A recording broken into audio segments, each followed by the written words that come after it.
Alright YouTube, as promised, here's a quick brief history of the PU sniper rifle. Now, this one is, again, the fourth iteration of the 9130 sniper. The first iteration was the Gecko sniper, which is, I couldn't even tell you what it looks like because I have never seen one in person. The second iteration was the PE sniper, which was a Zeiss manufacturing scope mounted on top of the rifle, right around here, very similar to how the K98s were done. Now, the third iteration was the PEM, which actually was mounted similar to the PE, but it was a little farther back, and it wasn't an adjustable scope. It was a 4x fixed magnification scope. Those were all extremely expensive, and the Soviet Union, as you well know, did not like expensive things. So they said, okay, let's go back to the drawing board for the SVT rifle. The SVT was supposed to completely replace the 9130 eventually as the infantry rifle of the Soviet Union, as well as the sniper rifle of the Soviet Union. As we all know, that failed for various reasons that I'm not going to go into in this video. Basically, they decided that, you know what, these PEM scopes are extremely expensive. We don't want them on an already expensive rifle because the SVT is very expensive to make.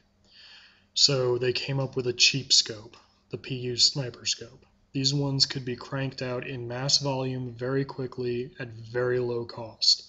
They feature a 3.5x fixed magnification. They have an adjustable field of view inside. Basically, the field of view stays the same. It's just the reticle that moves up, down, left, and right. That's another way you can tell an original scope from a fake.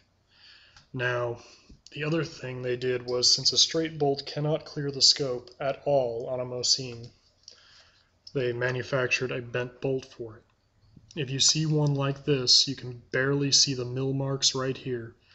This was actually milled onto the rifle. This was not welded on like the reproduction ones are.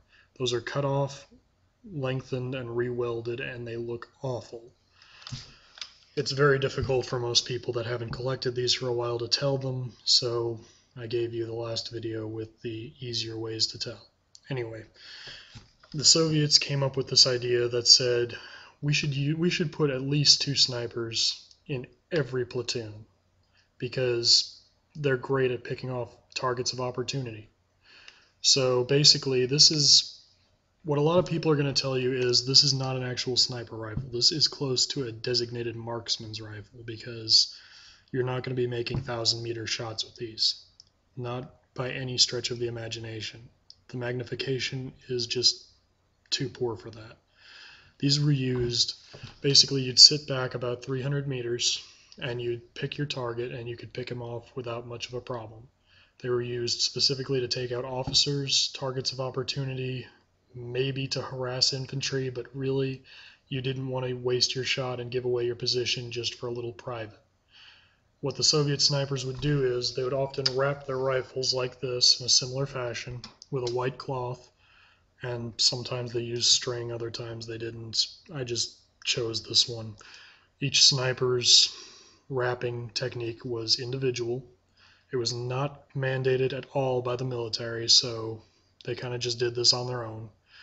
And what they would do is they would wrap them like this so it breaks up the outline of the rifle against the snow, because honestly it's easy to see this coloring against snow, but when you've got white and beige, it's kind of difficult to tell that apart from just dirty snow, you know?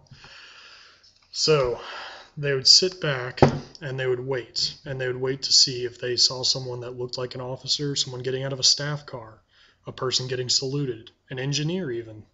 Those people, if they were killed, would cause a huge disruption in the German lines, so the snipers would look specifically for them. If they saw just a random infantry guy running along, that's a waste of a round, really. And if you know anything about snipers, you know they didn't carry a lot of rounds with them. Now the big reason for that is this uses a very special ammunition. It does use 7.62x54R just like all other Mosins. It can chamber any regular bullet, but these were issued with a special 7N1 sniper round. It was a match grade round designed specifically for accuracy. That means that every shot counted. And they were very expensive rounds to manufacture, so the Soviets, the high command, did not like the snipers wasting those rounds on low-level people. Now, snipers also kept a kill log with them. They would have to sit there and record every person that they killed. They had to account for every round that was spent, because if high command found out they were wasting rounds, yeah, they would have a date with the NKVD, and that's not something you want. Basically, the whole design of this was designed so that it is cheap to manufacture, it's quick to manufacture, and it's easy to maintain. If you ever have to take the scope off, all you have to do is loosen the screw right here and the scope lifts right off. And I'm not going to do that because that is a pain in the ass and I don't have a screwdriver with me right now. But anyway, this was designed also so that it would stay zeroed if you removed the scope and put it back on. You wouldn't have to re-zero anything. It's already zeroed for you. That's why these screws are staked by the arsenal, because honestly, they didn't want people wasting time out in the field saying, oh, hey, I pulled off the scope, let's re-zero, waste ammunition. They said, screw that, we're just going to have them zeroed at the factory and keep it that way. So there you go, that's your basics on the 9130 sniper rifle. If I forgot anything, I will post it in the comments section. So there's that. And if I can figure out how to turn this damn camera.